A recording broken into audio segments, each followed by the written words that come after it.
this looks as if it's pretty much a done deal.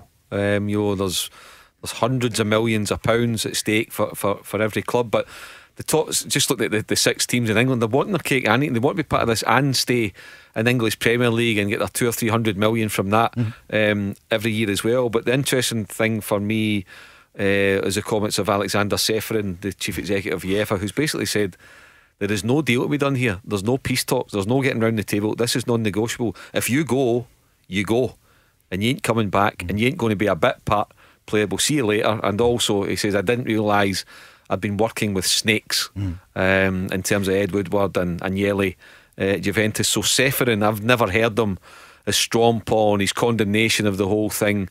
Could it affect the old firm further down the line if the 6 teams, let's say, are booted out of English top flight and they go?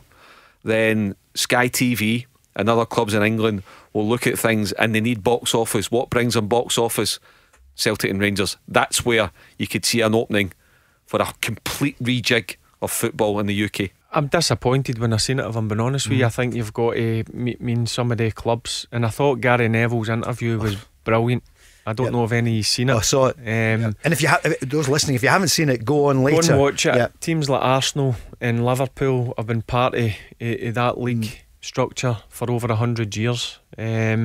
And I think it just comes down to greed. I mean, they get, I think the bottom of the Premier League gets 150 million. I don't know what top of the league gets. And then going into this Super League or whatever, they're expected to get, I think it's 300 million. So for me, it's just greed. But the worrying thing for me is UEFA coming out and saying that the players of these clubs, if they decide to go and play in it, they won't be able to play in the Euros. Now, we've got 3 massive players: Kieran Tierney, who's at Arsenal, McTominay, who's at Manchester United, and of course the Scotland captain Andy Robertson, who's at Liverpool. Now, if they're not allowed to play in the Euros, we're in trouble.